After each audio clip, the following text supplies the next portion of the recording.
Assalamualaikum warahmatullahi wabarakatuh. Kami dari kelompok 10 mata kuliah Kurikulum dan Pembelajaran SD dengan dosen pengampu Dr. Hajah Tati Heriati MPD dan Ibu Siti Soliha MPD akan menjelaskan mengenai pemilihan materi pembelajaran dan media pembelajaran. Adapun anggota kelompok 10 yaitu saya sendiri, Baby Arumsah dengan NIM 205060189, Ismi Istiqomah dengan NIM 205060192, Zahra Fadilah 205060200 dan Zahra Aiko Fauzia Johari dengan NIM 205060213. Untuk materi pertama akan dijelaskan oleh saya sendiri, yaitu mengenai pengertian materi pembelajaran. Komponen materi pelajaran dalam RPP sama dengan komponen materi pada kurikulum. Komponen materi dalam kurikulum mengacu pada isi kurikulum yang harus dikuasai oleh siswa sesuai dengan kompetensi dasar dan standar kompetensi yang ditetapkan. Pembelajaran merupakan implementasi atau pelaksanaan dari kurikulum yang dikembangkan. Oleh karena itu, materi pelajaran dalam RPP merupakan pengajaran dari pokok-pokok isi kurikulum. Dalam RPP, materi pelajaran mengacu pada isi pembelajaran yang harus disediakan untuk membantu siswa mencapai indikator pencapaian kompetensi. Melalui penguasaan materi pelajaran diharapkan siswa dapat menguasai indikator pencapaian kompetensi yang pada akhirnya diharapkan siswa menguasai kompetensi dasar dan standar kompetensi yang telah ditetapkan. Dari uraian di atas dapat dikemukakan bahwa materi pelajaran dalam RPP adalah segala sesuatu yang dibahas dan dipelajari siswa dalam pembelajaran untuk mencapai indikator pencapaian kompetensi yang telah ditetapkan. Pernyataan ini menunjukkan bahwa kita dapat mengetahui materi pelajaran yang harus disediakan dari rumus indikator pencapaian kompetensi yang sudah ditetapkan. Lalu ada jenis-jenis materi pembelajaran.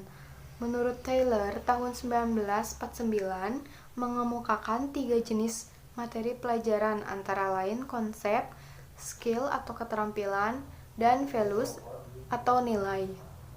Materi pelajaran jenis konsep mengacu pada fakta, prinsip, atau dalil, rumus, kaidah, hukum, dan teori-teori, dan prosedur atau langkah-langkah sistematis dalam mengerjakan suatu tugas. Materi pelajaran jenis keterampilan mengacu pada materi pelajaran yang menuntut siswa untuk melakukan suatu atau serangkaian kegiatan. Sementara itu, sikap merupakan jenis materi pelajaran yang berkaitan dengan pembentukan sikap, kebiasaan, dan perilaku yang sesuai dengan kesepakatan, peraturan, hukum, ketentuan, dan perundang-undangan yang berlaku. Dengan memperhatikan jenis-jenis materi pelajaran yang dikemukakan oleh para pakar, materi pelajaran tersebut dapat dikelompokkan ke dalam materi pelajaran jenis pengetahuan, keterampilan, dan sikap. Yang pertama, pengetahuan atau knowledge. Menurut Sanjaya tahun 2009, materi pelajaran jenis pengetahuan adalah berbagai informasi yang disimpan dalam pikiran dan dapat diungkapkan kembali apabila diperlukan. Materi pelajaran jenis pengetahuan berkaitan dengan struktur pengetahuan dari suatu bidang ilmu. Yang kedua, keterampilan atau skill. Menurut Taylor tahun 1949, secara umum keterampilan adalah an ability to perform an action or group of action atau kemampuan melakukan suatu atau serangkaian kegiatan. Apabila kita kaitkan dengan materi pelajaran keterampilan adalah jenis materi pelajaran yang menuntut siswa untuk melakukan suatu atau serangkaian kegiatan. Keterampilan ini tidak hanya berkenaan dengan keterampilan motorik saja, tetapi juga keterampilan intelektual. Yang ketiga, ada nilai atau values. Secara umum, yang termasuk ke dalam nilai adalah semua kesepakatan, ketentuan, peraturan, hukum, perundang-undangan, baik yang tertulis maupun yang tidak tertulis, yang menyangkut semua aspek kehidupan manusia. Untuk materi selanjutnya akan dijelaskan oleh rekan saya.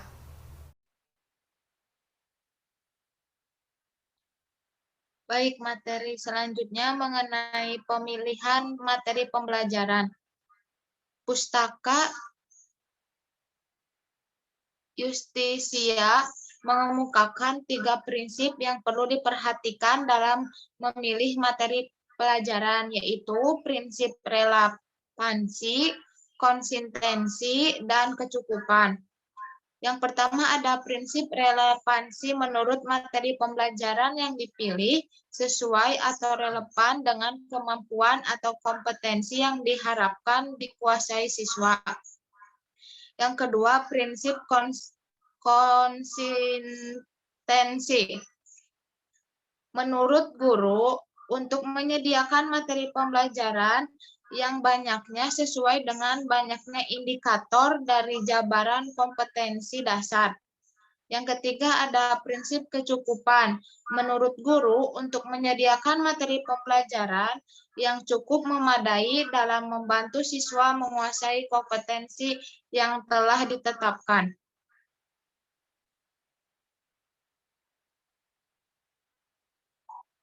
Slide selanjutnya.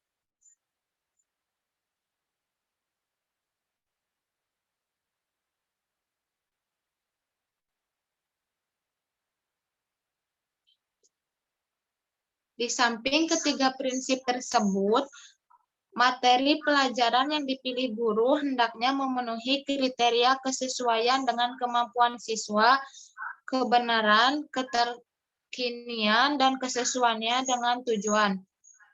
Yang pertama, kesesuaian dengan kemampuan siswa. Kriteria ini berkaitan dengan prinsip kecukupan yang menyangkut kedalaman dan keluasan materi yang akan dibahas. Sesuatu konsep mungkin dipelajari oleh setiap kelas dan jenjang pendidikan, tetapi membedakan adalah kedalaman dan keluasan seperti konsep demokrasi yang dipelajari untuk siswa SD kelas 1 berbeda dari konsep yang dipelajari oleh siswa SD kelas 6.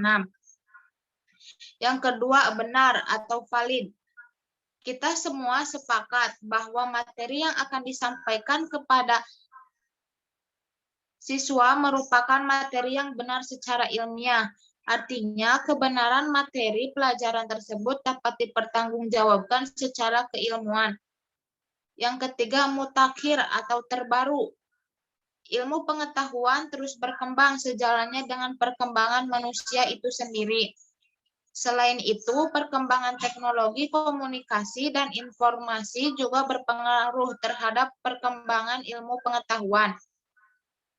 Yang keempat, mendukung kompetensi yang akan dicapai seperti yang telah dikemukakan sebelumnya, bahwa pemilihan dan penetapan materi pelajaran dilakukan untuk membantu siswa menguasai kompetensi yang telah ditetapkan. Oleh karena itu, materi pembelajaran yang dipilih hendaklah mendukung ketercapaian kompetensi oleh siswa. Slide selanjutnya.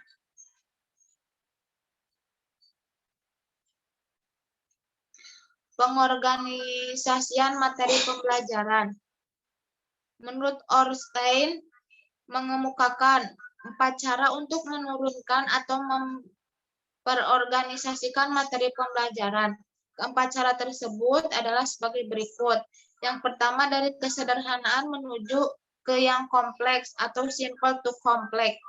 Dengan mengorganisasikan ini, materi pembelajaran diurutkan dari materi pembelajaran yang sederhana menuju ke yang lebih kompleks, serta semakin lama menjadi lebih luas dan lebih mendalam maknanya. Contoh, pembahasan tentang pembaca tanda waktu, jam dimulai dari pembacaan jam tepat atau pukul 9 tepat.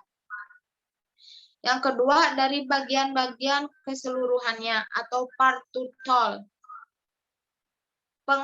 Pengorganisasian materi pembelajaran jenis ini dimulai dengan sajian bagian-bagian informasi yang memungkinkan siswa akan menguasai konsep, keterampilan, dan nilai secara keseluruhan. Contoh, sifat-sifat benda. Slide selanjutnya.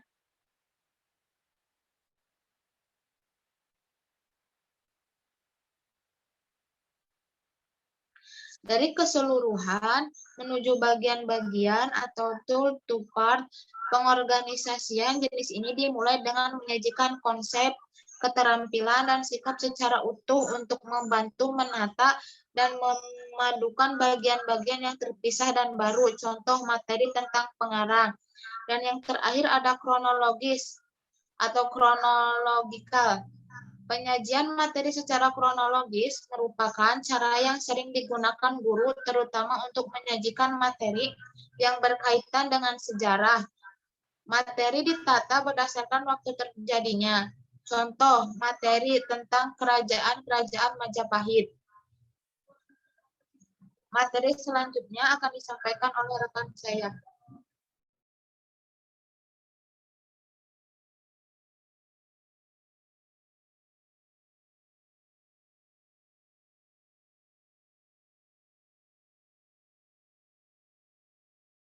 Selanjutnya, pengertian media pembelajaran. Miyarso tahun 2004 menyimpulkan bahwa media pembelajaran adalah segala sesuatu yang digunakan untuk menyalurkan pesan serta dapat merangsang pikiran, perasaan, perhatian, dan kemauan pembelajaran sehingga dapat mendorong terjadinya proses belajar yang disengaja, bertujuan, dan terkendali. Secara sederhana, media pembelajaran adalah alat-alat bantu yang digunakan untuk menunjang pelaksanaan proses belajar mengajar, mulai dari buku sampai penggunaan perangkat elektronik di kelas. Fungsi dan manfaat media pembelajaran. Ornstein tahun 1990 mengemukakan bahwa penggunaan media pembelajaran dapat memberikan manfaat dalam hal-hal berikut. A. Membangkitkan motivasi belajar siswa. B. Membantu meningkatkan pemahaman. C. Menyediakan berbagai pengalaman belajar. D. Memperkuat proses belajar. E. Memenuhi minat yang bervariasi. F. Mendorong siswa terlibat aktif dalam pembelajaran. G. Mengubah dan membentuk sikap.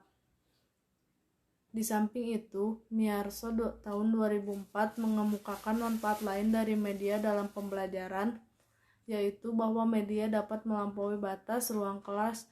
Banyak hal yang tidak mungkin dipelajari secara langsung oleh siswa dapat dipelajari dengan memanfaatkan media.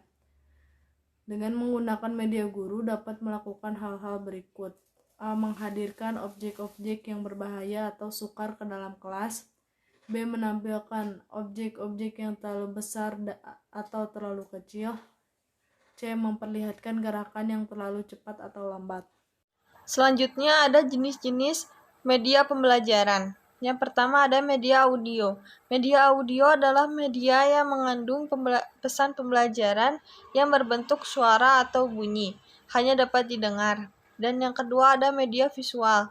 Media visual adalah media yang berisi pesan yang hanya dapat dilihat. Media visual dikelompokkan menjadi dua.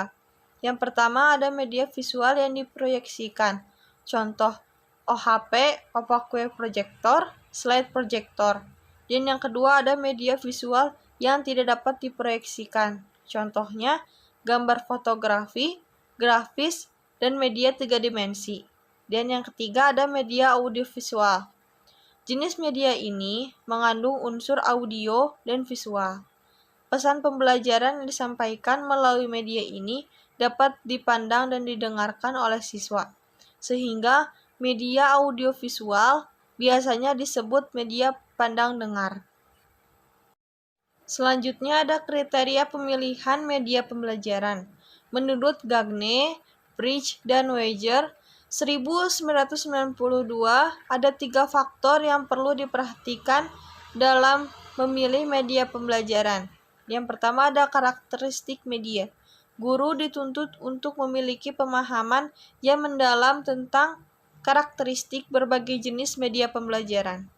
Pemahaman guru terhadap karakteristik berbagai media pembelajaran sangat diperlukan untuk menentukan jenis media yang tepat digunakan dalam pembelajaran yang telah dirancang. Dan yang kedua ada karakteristik tujuan pembelajaran. Pembelajaran dilaksanakan untuk membantu siswa mencapai tujuan pembelajaran yang ditunjukkan dengan dikuasainya kompetensi yang telah ditetapkan. Kemampuan yang terkandung dalam rumusan kompetensi dapat berupa pengetahuan, keterampilan, atau sikap dan nilai. Setiap jenis kemampuan tersebut menuntut pengalaman belajar yang berbeda. Yang ketiga ada karakteristik siswa. Setiap siswa memiliki karakteristik yang berbeda satu sama lain. Hal ini tentu menuntut guru untuk melaksanakan pembelajaran yang dapat mengakomodasi perbedaan siswa tersebut. Di samping ketiga faktor tersebut, masih ada beberapa faktor yang perlu diperhatikan dalam pemilihan media. Yang pertama, ada rancangan pembelajaran.